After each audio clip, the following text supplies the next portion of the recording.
Hi everyone and welcome back to Spring of Series 10 in Forza Horizon 5. We will be doing the first of the two Extreme E-Seasonal Champs for this week's festival playlist in this video. And the first one is cross country starting here in Ribera, Rocosa. So if you are starting all the way back as I do and on the left side, you can go ahead and cut straight to the first checkpoint, bypassing the starting line and getting a real head start on everybody, human and AI alike. As you can see, again, the whole ton of positions. Now this is very unlucky landing, and I think I lost everything that I just gained by landing on the roof of AI, but you get the idea. It's a real easy way to gain early advantage very early in the race. But be careful if you are starting on the right side though, because trying to cut there may result in crashing into one of your teammates, which is exactly how I learned that shortcut. Somebody did crash into me on one of the earlier seasonal champs couple of weeks back. Now we seem to be doing quite nicely. I'm in the 4th position, which is alright. I think I would be first if I didn't land on that AI so badly, but well, it's okay as long as there are no AIs in front, you know. Easy going up into 3rd. Now, as usual for these championships, my recommendation is to definitely do them in the co-op mode. They are on the more difficult side as seasonal champs go. They get harder than trials really lately in this series. We'll see if that's gonna change in any way as Series 11 lands next week, but so far do them in co-op. Make sure you apply a tune on these Extreme E vehicles. They are really slow when coming in stock configuration, and usually these champs all include at least one race where the speed is of an essence, and there is one in the list, but I'm not sure we'll get there. It's the number 3, but number 1 is done. Let's move on to the second race. Second race is Baja cross country circuit, and if it's I'm not sure yet, but we'll see in a second. If it's the same way as in previous weeks, we only gonna have one single lap, which might be a bit tight. I'm starting dead last, which is not ideal, and there's obviously no cutting in this track. Yes, that's only one lap. The previous single lap races were all on a very short circuits, and I think in terms of how AI works, oh my gosh, what happened to our teammates? Have you seen that? There's like 2 or 3 of them at once completely lost it and went too wide, or well, not wide, sideways past the checkpoint. So that's not ideal. I mean, look at the score, it's all red now.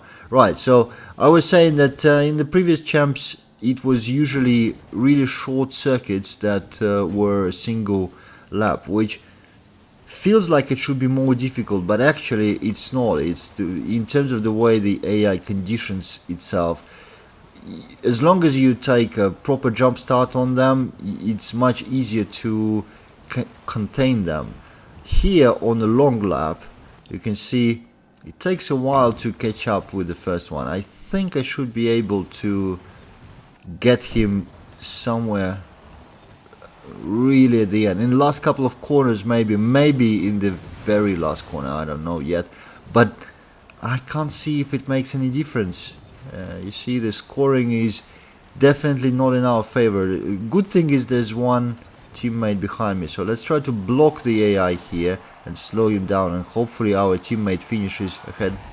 Was it a teammate or AI? I'm not sure anymore. So finished second. Could have won it, but I don't think there's any difference in that. Yeah, we lost it by a mile, really. Something happened to my teammate. He didn't finish second or third. Alright, well, that makes it a 3 races seasonal champ, which is, well, starts to become a tendency. And I'm again dead last. Alright, Las Dunas cross country. This track requires a lot of speed. Again, the initial section is all downhill sprint-ish, and you need to speed up. And what you want to do is to avoid collisions as much as possible on this rundown, because otherwise the collisions cost you a lot of speed, and it will become more difficult to catch up with AIs like this. Yeah, what you lose like 30 kilometers per hour, and that's a big loss here. But let's try to get there. Still not too bad. Okay, now past all of the AIs. Is that the same group? I think it's the same group of players in the top 4 now that we had in the first race, so nice and consistent. But the 3 of them had a bit of a commotion on the second race, which probably made us lose it. I think we could have done it if they didn't miss that checkpoint in the very beginning, because I could win it. We had a teammate right behind me. Yeah. Anyways, doesn't really matter. We can't change the past, but you can see that co-op makes it much easier. I didn't win the first race personally, but we won it as a team, and it looks like we're going to be winning this one as a team as well. And that's what co-op enables you to do. You don't have to win individually every race, you just need to be in a team that does. And with the seasonal champs being on a more difficult side since the start of Series 10, I think the really good thing it did is opened up co-op seasonal champs for more people. A lot of people who never actually considered doing that are now running co-op as default, and that's a good thing. It drives the engagement up, so I think the studio should be happy about it, but it's also just way more fun to do for me and for all the players. So that's the silver lining. The bad side, of course, is there's still a lot of people struggling with completing the seasonal champs, so giving a little bit of a speed boost to our teammate, finishing 3rd. Yeah, end of the day, I didn't win any of the races in this seasonal champ, but it's complete, and obviously Team Humans wins the last race with the flying colors, and that's it for this first championship. The second one will come soon. I hope you enjoyed it, and thank you for watching. I'll see you in the next one.